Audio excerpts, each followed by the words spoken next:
오늘 우리에게 주신 하나님 말씀은 야고보서 제1장 5절에서 8절까지입니다. 야고보서 제1장 5절에서 8절까지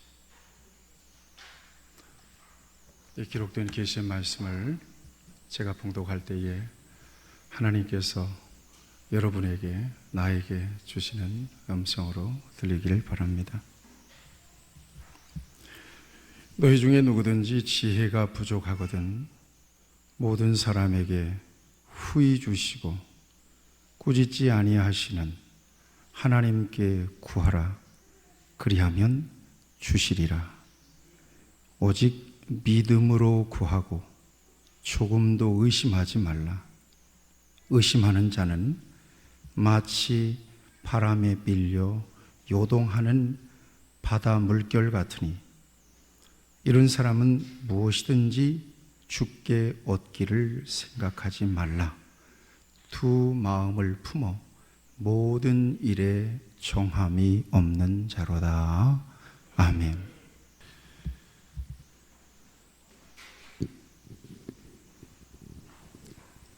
일주일에 한 번 여러분들을 만나서 이렇게 예배를 드리는데, 저는 하나님의 말씀을 가지고 여러분 앞에 섰으며 하나님의 성령께서 여러분 각자에게 꼭 필요한 주의 말씀을 들려주시기를 바랍니다.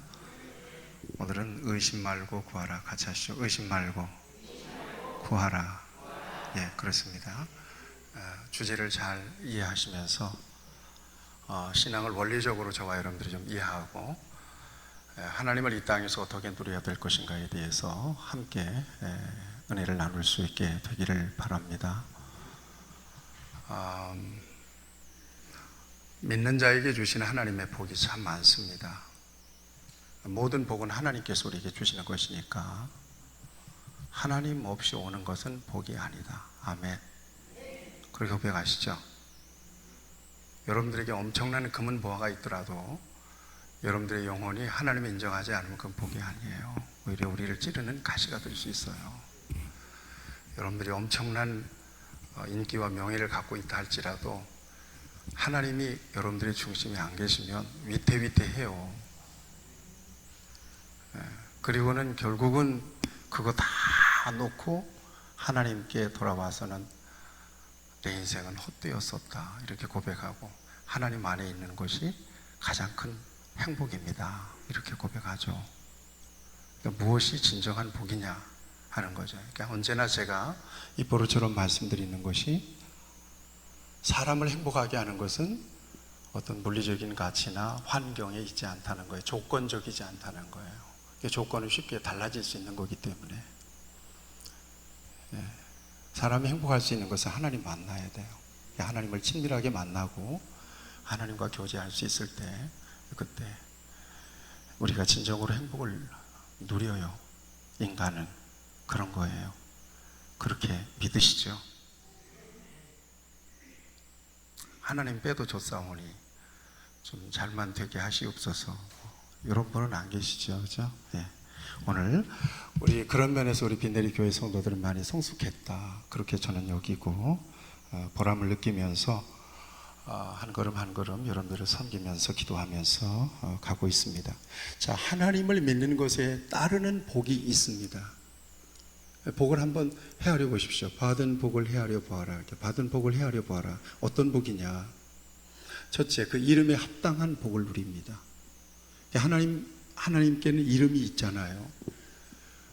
그래서 다윗은 시편 23편에서 뭐라고 고백하는가 하면 자기 이름을 위하여 의의 길로 인도하신다 그랬거든요.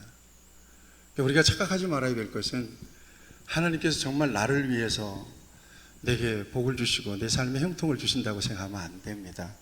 하나님 나를 사랑하시지만 결국 그 사랑을 통해서 당신의 영광이 드러나기를 원하시죠. 그래서 하나님께서 내게 주시는 것들이에요. 어떻게 보면 세상 사람들과는 정말 역설적인 생각이에요. 내가 잘 되는 것은 결국 하나님께 영광이 되고 기쁨이 되기 위해서예요. 그의 이름이 높임 받기 위해서예요. 그러니까 제가 흔히 여러분들에게 말씀드릴 때 여러분들이 잘 되고 잘 먹고 잘 사는 것과 하나님과 무슨 상관이 있습니까? 이런 말씀들을 주로 힘줘서 하잖아요. 굉장히 원리적인 의미가 그 속에 담겨 있어요. 내가 가난하더라도 병들어도 하나님 내 인생의 주인이십니다, 왕이십니다 라고 고백하면 정말 아름다운 영혼이에요. 그 관계예요. 자기의 이름을 위하여 우리를 의에 인도하신다. 그러면 저는 이 말씀을 묵상하면서 하나님의 이름에 합당한 복이 어떤 건가? 얼른 우리가 하나님을 수식하는 이름들이 있습니다. 성경에 임마누엘 뭐죠? 하나님이 우리와 함께 계신다. 임마누엘의 복이 믿음 안에서 우리에게 있으면 믿습니다. 성경 구절을 안 하더라도 여러분들이 잘 이해하세요. 다 써놨지만 시간 관계상 약할 테니까요. 여호와 이레는 뭐죠? 네, 하나님께서 예비하신다. 여러분 우리에게 필요한 모든 것들을 하나님 예비하심을 믿으세요.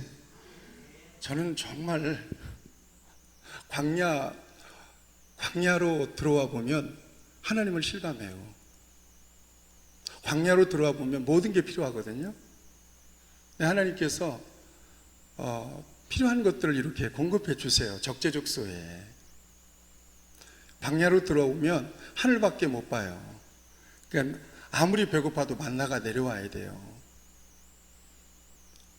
아무리 배고파도 그 만나를 사모하는 마음으로 광야에서 하나님을 바라볼 때 하나님은 요요적절하게 정말 필요하게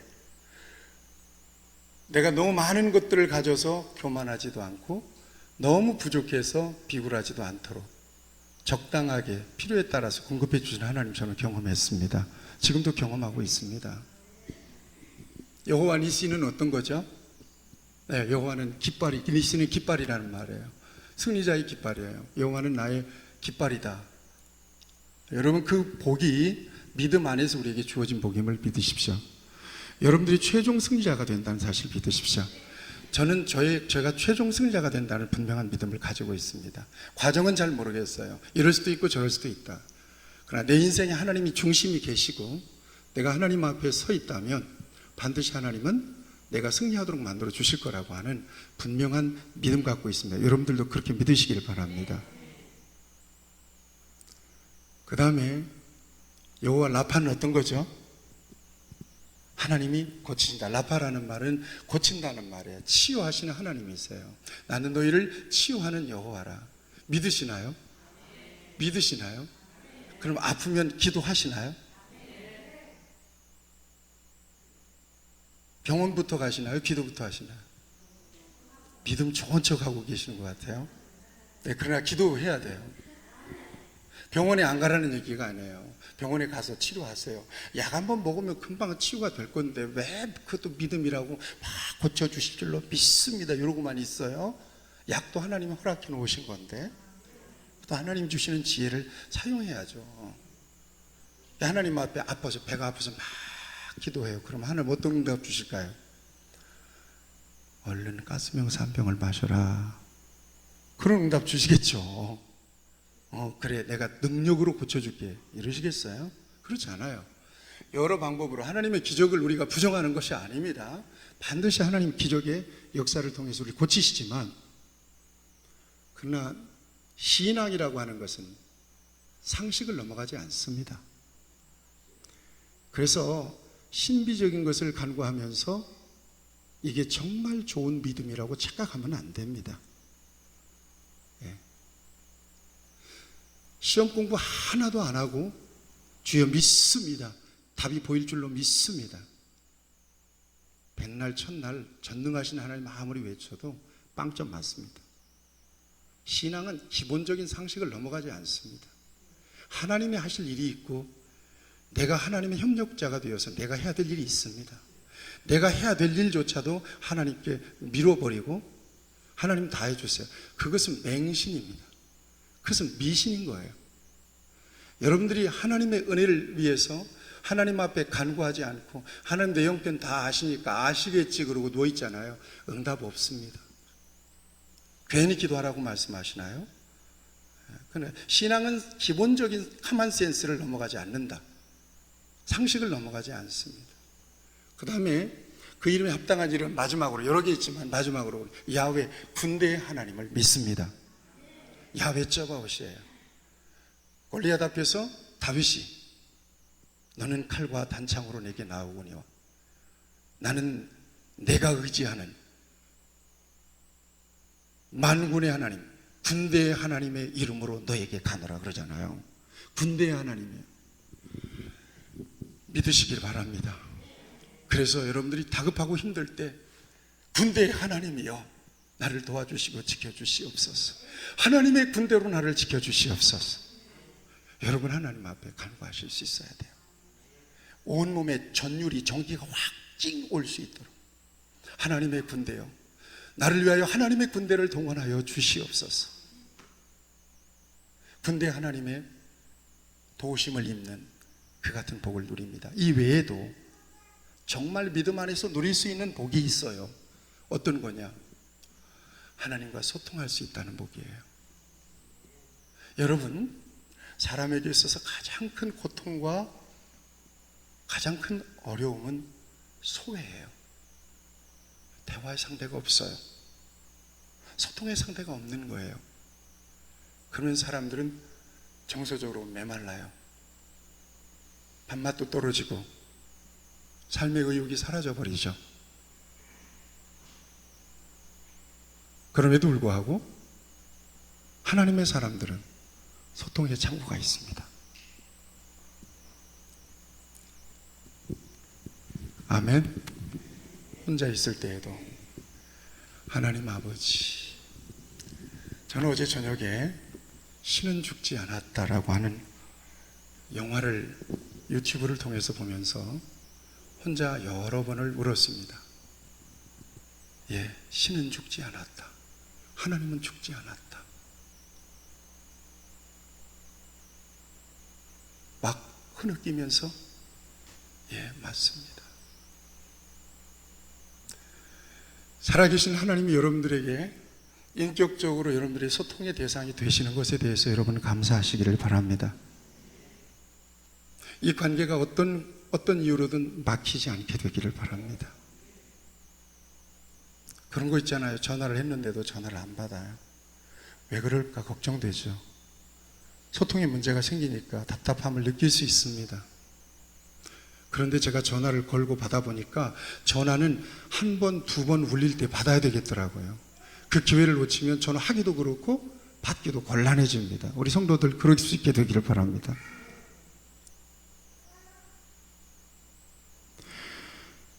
소통할 수 있는 것이 은혜고 축복이다. 그 다음에 묵상해 보세요. 하나님께서 우리에게 주신 축복이 어떤 건가?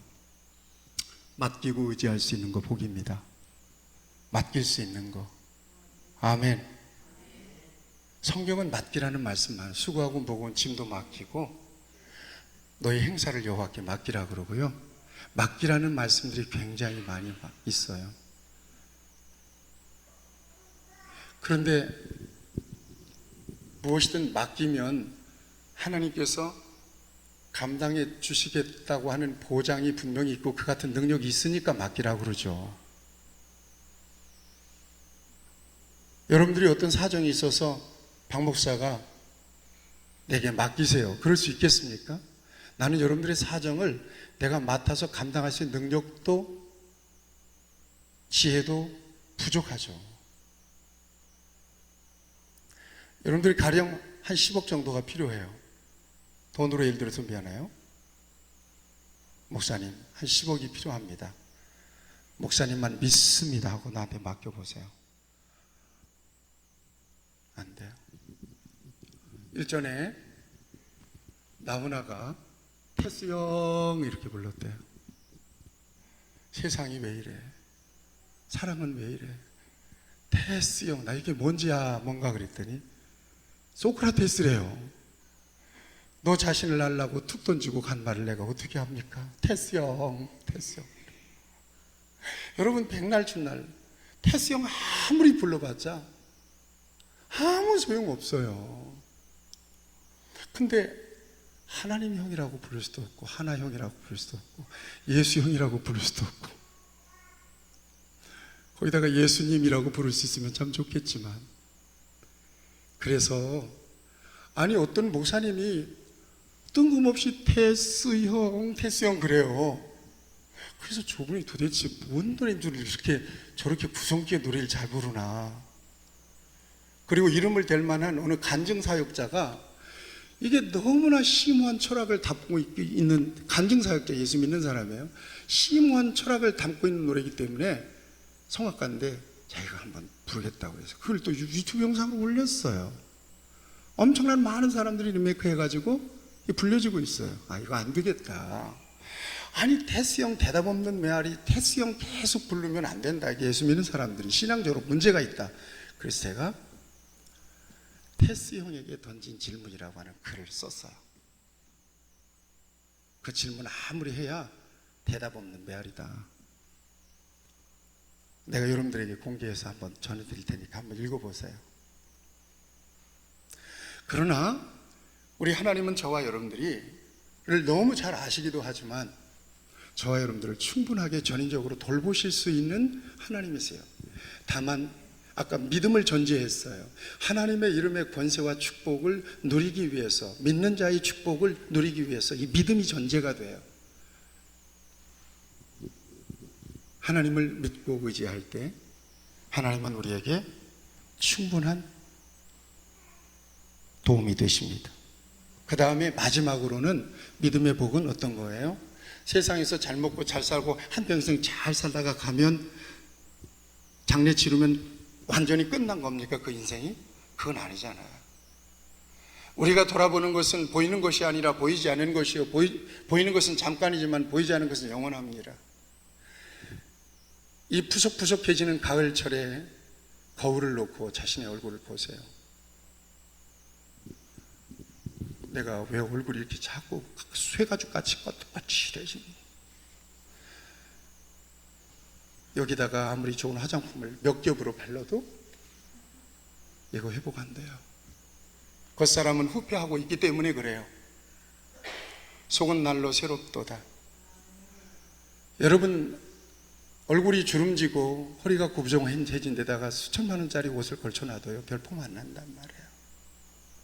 이게 육신의 한계입니다. 그러나 우리에게는 돌아갈 집이 있습니다. 영생이 있습니다. 믿으시기를 바랍니다. 어떤 모습으로 살든지 나는 나를 위해서 십자가에서 죽으신 주 예수 그리스도의 속죄의 공로를 믿습니다. 이 고백을 놓지 않고 끝까지 사는 사람에게 약속된 영원한 하나님의 나라가 있습니다. 요즘 믿는 사람들에게서 천국을 죽어서나 가는 곳인 줄 알고 있는 사람들이 많습니다. 믿음의 복을 죽은 후에나 누릴 수 있는 것이라고 종교적인 관념을 가지고 사는 사람들이 많습니다. 그렇지만 우리가 믿는 하나님은 현존하실 뿐만 아니라 전능하시며 우리 아버지가 되시며 우리의 모든 필요를 잘 아시는 하나님이심을 믿으시기 바랍니다. 그래서 여러분들에게 네 가지 중요한 믿음이 저와 여러분들에게 필요하다 하는 것을 말씀드렸습니다. 첫째는 하나님은 살아계시다. 우리 같이 고백합시다. 하나님은 살아계시다. 설명하지 않겠어요. 나는 아브라함의 하나님, 이삭의 하나님, 야곱의 하나님, 죽은 자의 하나님이 아니라 산 자의 하나님. 하나님이 살아계신 증거는 성경이 증거해 주십니다. 여러분, 성경 제가 2권을 가지고 읽습니다. 요즘은 하나님께서 기도할 때마다 야, 너 성경을 좀 써라 그래요. 왜냐하면 내가 가지고 있는 깨적거려진 성경을 보면 성경에 대한 선입견이 있어요. 아, 이 스토리, 이 말씀, 내가 설교하고 묵상했던 말씀이기 때문에 성경에 대한 선입견이 있어서 내 영혼을 터치 못해요. 그래서 깨끗한 성경을 갖다가 읽습니다. 전혀 줄 쳐지지 않는 성경이죠. 그놈은 웬만하면 줄을 치지 않습니다. 선입견 들까 봐서. 그런데 그것보다도 코로나 때문에 많이 어려운데 성경을 한번 써봐야 되겠다. 지난주에 하나님께서 내게 주신 영감입니다. 여러분들도 그런 영감을 받을 수 있으면 참 좋겠습니다. 그래서 제가 성경을 어떻게 써야 되는가 그러고 창세기를 펴놓고 연습장에다가 연습을 해봤습니다. 태초에 하나님이죠. 느낌이 다릅니다. 생각해 보세요. 하나님이 살아계시다라고 하는 분명하고도 확실한 증거는 오늘 성경을 통해서 저와 여러분들이 컨트롤 받고 있다는 거예요. 영향을 받고 있다는 거예요. 이게 단순한 글이 아니라, 단순한 사람의 작품이 아니라 이게 하나님의 말씀이요, 이 말씀이 내게 주어졌을 때 그 말씀 앞에 머리를 조아리고 믿음을 보일 수 있다는 거예요. 이게 하나님이 살아계시는 결정적 증거예요. 무슨 기적을 기대하지 마세요. 기적이 나타나야 하나님 살아계신 거 아니에요. 두 번째, 같이 하시죠. 하나님은 전능하시다. 믿습니까? 하나님은 전능하신 하나님이신 것을 저와 여러분들이 믿습니다. 여호와는 죽이기도 하시고 살리기도 하시는도다. 음부에 내리기도 하시고 수월에서 올리기도 하시는도다. 여호와는 가난하게도 하시고 부하게도 하시는도다. 이 모든 주권이 하나님께 있음을 믿으셔야 돼요. 신앙이라고 하는 것은 무슨 고차원적인 엄청난 진리를 발견하는 게 아니에요. 하나님이 믿어지는 것이 은혜예요. 하나님은 전능하시다. 이게 믿어지는 거예요. 믿어지는 것이 복이에요. 깨달아지는 것이 복이고요. 그래서 어떠한 이유로든지 하나님은 전능하시다. 하나님은 내 실력과 능력에 얽매이지 않는다. 하나님을 내 능력과 생각에 붙잡아 놓으려고 하면 안 된다는 거예요. 내가 못한다고 하나님도 못하는 것이 아니고 사람이 못한다고 하나님도 못하는 것이 아니다. 그러고 보니까 성경 전체를 통해서 보면 하나님 하신 일들은 초월적인 일들이에요. 어떻게 설명할 수 있겠어요? 태초에 하나님이 천지를 창조하시니라. 그 하나님이 말씀으로 1회 동안에 6일 동안에 천지 만물을, 우주 만물을 다 창조하신 하나님이 못하실 게 뭐가 있느냐? 죽은 자를 살리시며 없는 것을 있는 것처럼 부르시는 하나님이라고 아브라함이 믿었고, 그 같은 역사를 경험했던 확실한 역사적 증거를 성경을 통해서 우리에게 보여주시는데, 같은 믿음, 같은 하나님을 믿고 있는데 저와 여러분들이 전능하신 하나님에 대해서 아니야, 하나님도 뭔가 내가 도와줘야 할 수 있을 거야, 하나님도 돈도 좀 있어야 할 수 있을 거야, 하나님도 의사를 동원해서 이렇게 해서 고쳐야 하실 수 있을 거야, 그렇게 생각하고 하나님을 제안한다면 이것은 하나님에 대한 불신앙이에요. 아이고, 저 인간은 절대 안 변해요. 저거 천지가 개벽이 돼도 절대 믿는 사람 안 돼. 그렇지 않습니다. 아이고, 이렇게 하면 어떡해? 이렇게 되면 어떡해? 큰일 났네. 그렇지 않습니다. 우려하지 마시고 염려하지 마세요. 하나님은 저와 여러분들보다, 생각해 보세요, 바둑을 두고 장기를 두더라도 얼마나 수에 따라서 이 승패가 갈리니까. 여러분, 우리가 국수 이길 수 있겠습니까? 바둑을? 우리는 한 수 둘 때 그 사람들은 10수, 20수 앞서 본단 말이거든요. 하나님의 관점이 그런 거예요. 언제나. 그래서 하나님의 역사는 통전적인 역사라고 제가 늘 말씀드리잖아요. 시작과 끝을 동시적으로 보시는 거예요. 방향을 모르시겠어요? 하나님이 길을 몰라서 내비게이션을 꼭 찾아야 되겠어요? 그렇지 않습니다. 지금 저와 여러분들이 어느 지점에 있고 어느 지점에서 저와 여러분들을 불러가실지에 대해서 하나님은 계획하고 계시지 않겠습니까? 이 같은 하나님에 대한 믿음과 고백이 저와 여러분 모두에게 필요하다는 거예요. 그게 하나님을 믿는 신앙이에요. 그러니까 오늘 낙담하거나 낙심할 필요가 없는 것은, 조금 지나보세요. 뭔가 하나님이 하시고자 하시는 일들을 저와 여러분들이 발견하게 될 것입니다. 아유, 기도 저렇게 많이 하더니, 새벽 기도 저렇게 열심히 하더니, 아유, 죽을 병 걸렸대. 뭐야, 기도 그렇게 많이 하는 사람이 저렇게 열심히 기도하더니 하나님 믿는다고 막 매달리고 거품 물더니 자식이 죽었다네. 이런 이야기들을 많이 듣잖아요. 그럴 때마다 정말 그런 일들을 믿는 사람들이 만나고 기도하는 사람이 만나면 하나님도 죽은 겁니까? 하나님도 없는 겁니까? 정말 우리의 믿음이 실패한 것입니까? 그렇다면 욥은 하루아침에 10명을 잃었는데 욥의 하나님은 실패한 하나님이고 무능한 하나님이셔서 그렇습니까? 예수님께서 저와 여러분들을 구원하실 방법이 없어서 하나님의 독생자를 이 땅에 보내서 무참하게 십자가에 달아야 되는 것입니까? 그런 하나님은 무능한 하나님이십니까?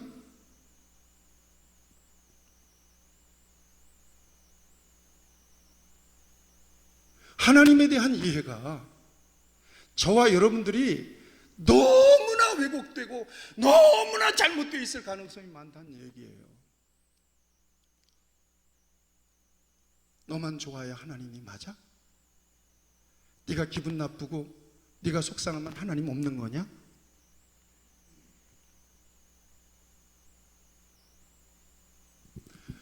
나는 그따위의 신앙과 고백을 가진 사람들을 만들고 싶지는 않습니다.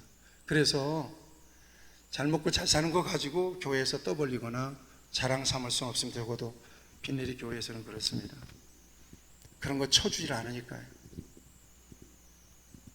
무능하고 연약하고 병들었어도 분명한 신앙 고백이 있다면 그는 주를 위해서 큰 일을 할 수 있는 사람입니다.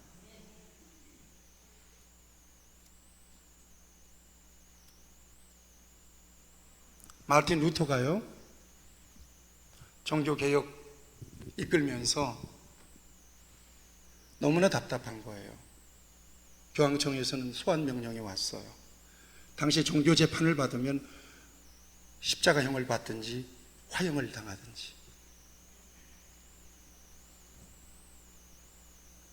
책상 앞에 앉아서 깊은 묵상 속에서 그가 계속 디비드 그랬다는 거예요. 디비드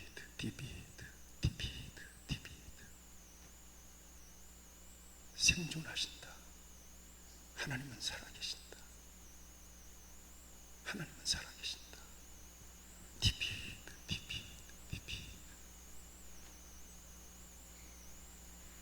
그리고 일어나서 내주는 강한 성이요 방패와 병기 되신 교황청을 향합니다. 사랑하는 여러분, 오늘 우리의 신앙의 딜레마가 어디 있느냐? 하나님을 절렬한 내 신앙과 상식과 얄팍한 나의 경험에 묶어버리려고 하는 거예요. 그 이상은 못 봅니다. 그 이상은 못 봐요. 그게 전부인 줄 알아요. 그래서 자기가 요구가 안 되면 토라지고 시험에 빠져버리고 하나님이 없는 거라고 단정해버리고 마는 거예요. 위험합니다. 성경은 하나님은 살아계시며 전능하신 하나님이신 것을 우리에게 증거하고 있습니다. 그 다음에 또 하나는 같이 하시죠. 중요합니다. 하나님은 우리 아버지가 되십니다. 아멘 합시다. 그러면 하나님에 대한 설명은 더 이상 필요가 없습니다.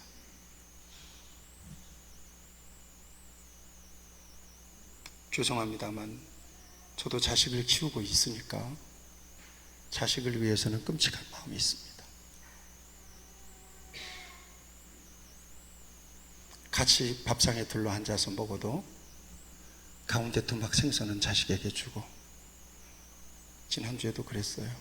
명태찌개를 했는데 애가 먹기 곤란한 것들은 내가 다 그릇에 담아서 다 발라 먹었습니다.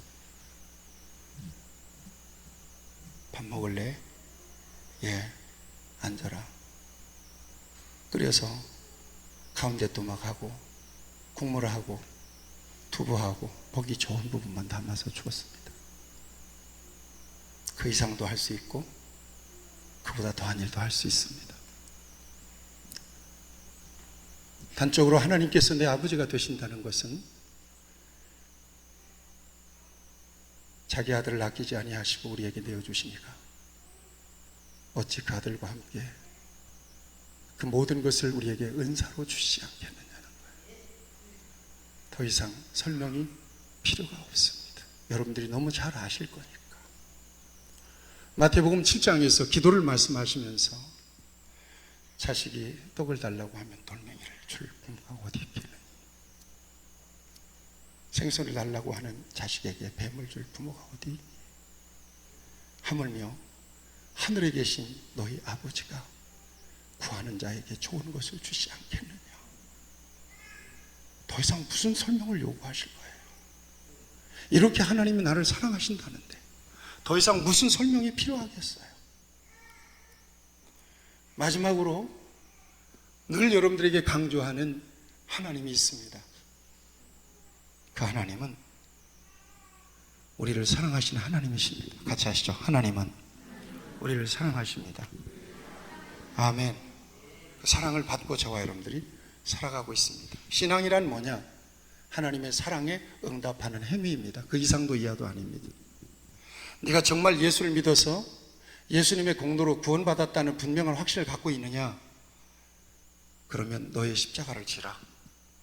그것으로 증명해봐라.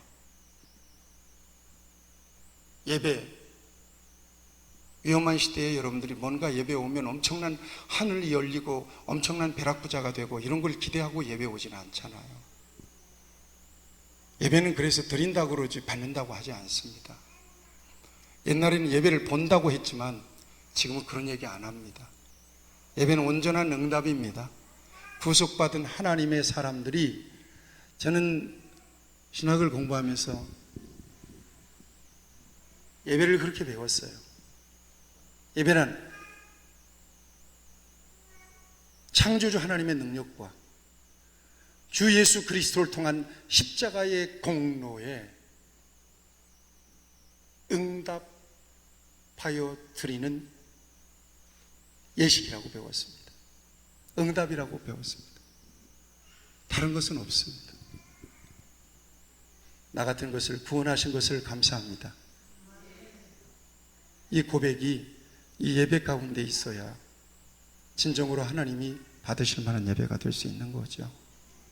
뭔가 오늘 목사님 설교를 통해서 뭔가를 좀 신령한 음성을 좀 들어야 되겠다, 그렇지 않습니다. 제가 설교 능력이 부족하기 때문에 제가 잘 설명하고 설교하기 많이 어렵지만, 그러나 원리적으로 여러분들을 바르게 이끌기를 원하고 하나님께서 지금 저를 통해서 그 같은 말씀을 주시고 계시다고 믿습니다. 자, 이 같은 하나님과의 관계 속에서 누리는 복, 하나님은 살아계시며 전능하시며 우리 아버지가 되시며 우리의 모든 필요를 아시며 언제나 우리를 지키시고 보호해 주시는 그 같은 하나님의 복을 우리가 궁극적으로 자녀로서 그 같은 엄청난 특권을 어떻게 누릴 수 있겠느냐 하는 것입니다. 그것은 바로 기도를 통하여 누릴 수 있습니다.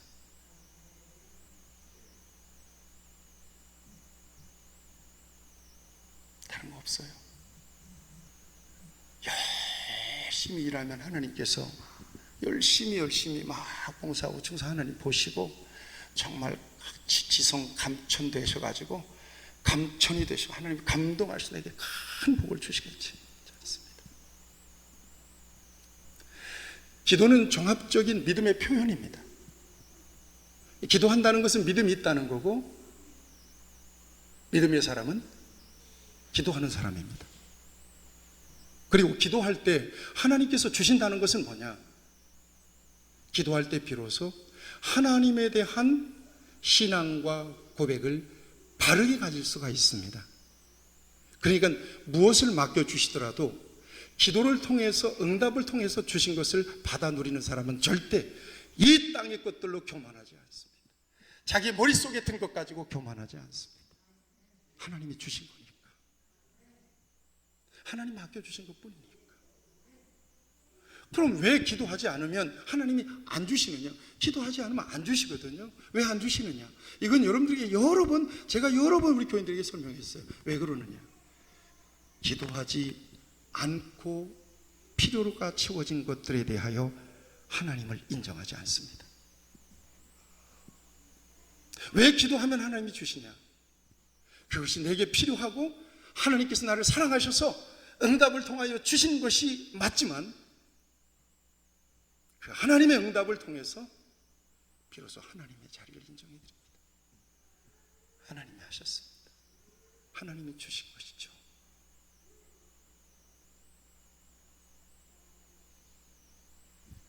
그래서 기도를 요구하고 계시는 것입니다. 기도는 믿음입니다.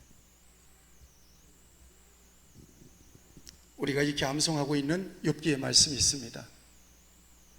네가 만일 하나님을 부지런히 구하며 전능하신 이에게 빌고 또 청결하고 정직하면 정녕 너를 돌아보고 내 의로운 집으로 형통하게 하실 것이라. 네 시작은 미약하였으나 네 나중은 심히 창대하게 될 것이다. 오늘 우리는 거두절미하고 어떤 말씀만 외우고 있습니까? 네 시작은 미약하였지만 네 나중은 심히 창대하게 되리라. 거두절미하고 주시옵소서. 무슨 과정이 필요합니까? 주시옵소서. 앞에 보세요. 네가 만일 그랬어요. 만일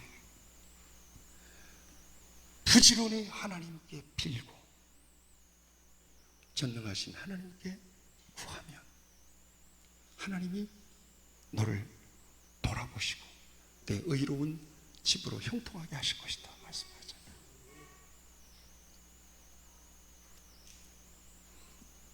여러분 기도하시기 바랍니다. 기도하셔야 합니다. 다시 말씀드립니다. 여러분 기도하셔서 부자 되세요. 기도하셔서 병 고치세요. 기도하셔서 응답 받으세요. 하나님이 주신 것을 받아들이는 것은 복이에요. 기도를 통해서 받아들이는 것은 그대로 복이 되는 거예요. 오늘 성경 말씀을 보세요. 오늘 성경 말씀에서 하나님은 어떤 하나님이신지를 우리에게 보여주고 계십니다. 5절 말씀을 보시겠어요? 너희 중에 누구든지예요. 지혜가 부족하거든. 자, 하나님 어떤 분이세요? 모든 사람에게 후히 주시는 하나님이십니다.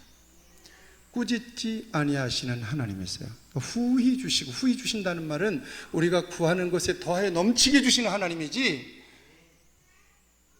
기왕이 줄 거면 왜 이만큼밖에 안 줘요? 이건 쓰지도 못하고 보지도 못하고 왜 이것밖에 안 줘요? 이러시는 그런 하나님이 아니라는 거예요. 같이 고백합시다. 나의 하나님은 믿음으로 구할 때 후하게 주시고 더하여 주십니다. 아멘. 1+1으로 덤으로 주시지 내게 반드시 목마름이나 살짝 면할 정도로 그렇게 주시는 하나님이 아니다. 그 다음에 꾸짖지 않으신다는 것은 뭔가 하면 이거예요. 애가 뭔가를 구하는데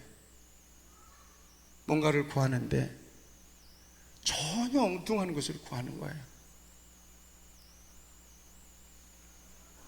그래도 책망하고 꾸짖지 않으신대요. 그리고 더 중요한 말씀이 있어요. 로마서 8장에 보면 우리의 성령님께서 말할 수 없는 탄식으로 우리를 위하여 친히 간구해 주신답니다. 그러니까 무엇이든지 구하라. 기도의 제목에 제한은 없습니다. 무엇이든지 구하라는 거예요. 꾸짖지 아니하시는 하나님께서 주신다. 그러니까 하나님 어떤 하나님이냐? 후하게 주시고 꾸짖지 않으시는 하나님이라고 말씀하세요. 두 번째는 하나님 어떤 하나님이냐? 6절 말씀을 보시죠. 오직 믿음으로 구하고 조금도 의심하지 말라. 의심하는 자는 마치 바닷물에 밀려 요동하는 바다 물결 같으니. 여기서 하나님은 어떤 하나님이세요? 뭐 하면 안 주시는 하나님이세요? 구하고도 의심하면 안 주세요. 같이 하시죠. 믿음으로 구하고도 의심하면 안 주신다. 믿음으로 구하고도 의심하면 안 주시거나 유보하시거나 그런 하나님이세요. 그러니까 믿음으로 구하면 뭐 하지 말아야 돼요? 의심하지 말아요. 의심하는 자는 마치 못과 같다 그래요. 바닷물에 밀려 요동하는 바람에 밀려 요동하는 바다 물결과 같다는 거예요. 의심 없이 기도하시기 축복합니다. 그러니까 의심 없이 기도하라는 무슨 말씀이고 하면 기도 흉내만 내지 말라는 거예요. 외식하는 사람들이, 바리새인과 서기관들이 기도 많이 했어요, 적게 했어요? 기도 많이 했어요. 그런데 기도 흉내만 냈어요. 그건 기도가 아니라는 거예요. 진실로 기도하시길 바라고 의심 없이 기도하시기를 축복합니다. 아멘. 자, 그런데 성경은 저와 여러분 모두에게 오늘 본문 말씀은 특별히 무엇을 구하라고 말씀하고 계시죠? 무엇을 구하라고 그러시죠? 지혜, 지혜. 지혜라고 하는 말은 소피아라는 말이에요. 지혜. 지혜를 구하라. 같이 하시죠. 지혜를 구하라. 지혜는 어떤 거예요? 이게 물리적인 거예요? 뭐 부자 되는 거예요? 무슨 뭐 엄청난 사건이 일어나는 거예요? 그렇지 않습니다. 지혜를 구하라고 말씀하고 계세요. 지혜. 지혜는 인생을 약삭빠르게 살아가는 능력이 아니에요. 잔꾀가 아닙니다. 지혜는 어떤 거냐? 성경이 말하는 지혜는 어떤 거냐? 하나님과 관련이 있어요.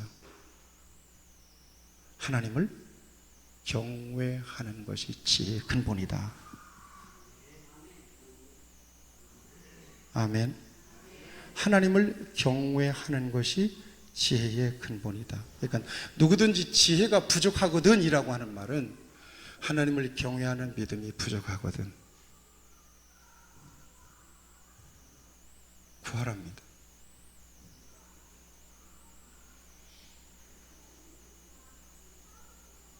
성경은 세상적이고 마귀적인 지혜와 위로부터 난 지혜를 다음과 같이 우리에게 말씀해 주고 계십니다.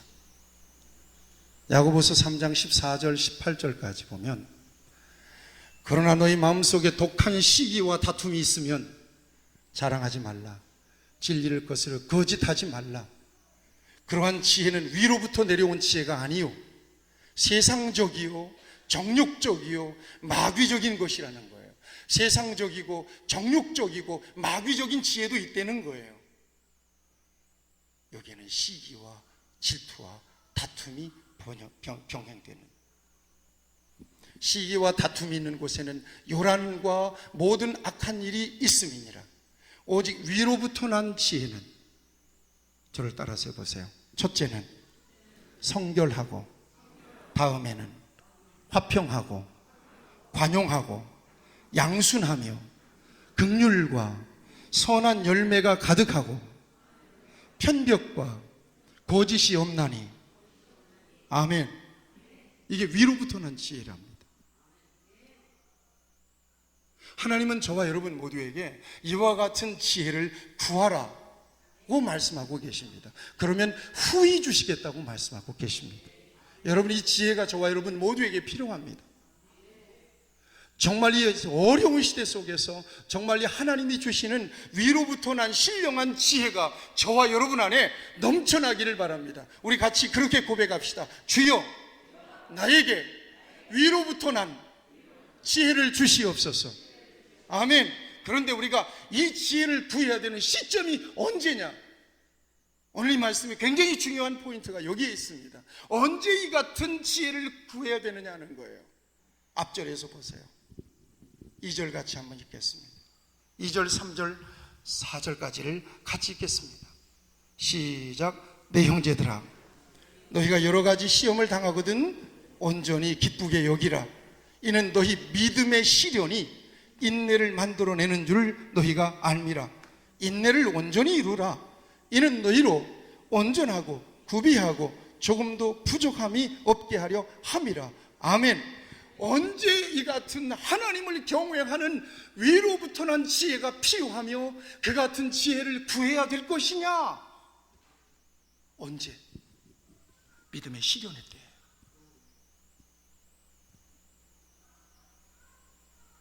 시험의 때예요. 2절에 보세요. 시험의 때예요. 시험을 당하거든. 3절을 보세요. 믿음의 시련이 인내를, 믿음의 시련의 때예요. 이때 뭐가 필요하다고요? 지혜가 필요하대요.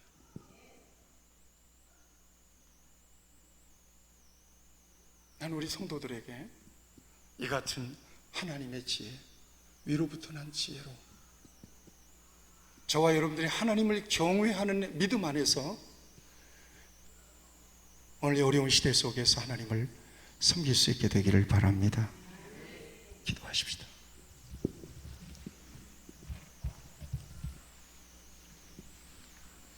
우리 말씀을 기억하시면서 함께 기도하기 바랍니다. 믿음의 복을 누리는 것이 얼마나 귀한지, 믿음의 복을 어떻게 누릴 수 있는 건지, 자녀의 복을 어떻게 누릴 수 있는 건지 오늘 기도하라고 우리에게 말씀하십니다. 시험의 때에, 믿음의 시련의 때에, 지금이 특별히 지혜를 구해야 될 때입니다. 하나님 내게 지혜를 주세요. 구하는 자에게 하나님을 경외하는 마음, 인내하는 마음, 부족함이 없게 하는 능력을 베풀어 주시고 놀라운 기적과 평안을 하나님이 주십니다. 우리는 하나님의 자녀요, 하나님은 우리 아버지가 되십니다. 믿음으로 구하라. 말씀을 묵상하면서 하나님, 내가 내 능력으로 하나님을 제한하지는 않았습니까? 기도하기 원합니다. 하나님의 뜻을 구하며 이 어려운 때에, 이 시험과 시련의 때에 하나님의 지혜를 내게 부어 주시옵소서.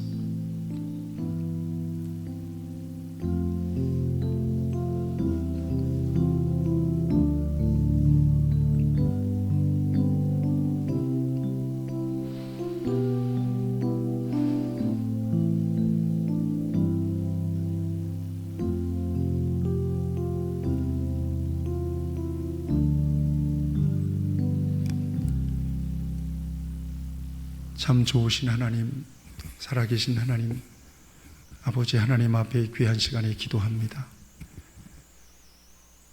믿음 안에서 우리에게 약속하신 귀한 복을,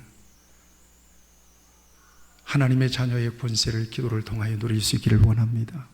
특별히 귀한 시간에 하나님 앞에 구하오니 세상의 지혜가 아니요 위로부터 난 지혜, 하나님의 지혜를 내게 부어주셔서 주를 경외하는 믿음 주시고 하나님 앞에서 온전한 믿음으로 하나님 마음에 합한 삶을 누릴 수 있게 하여 주시옵소서.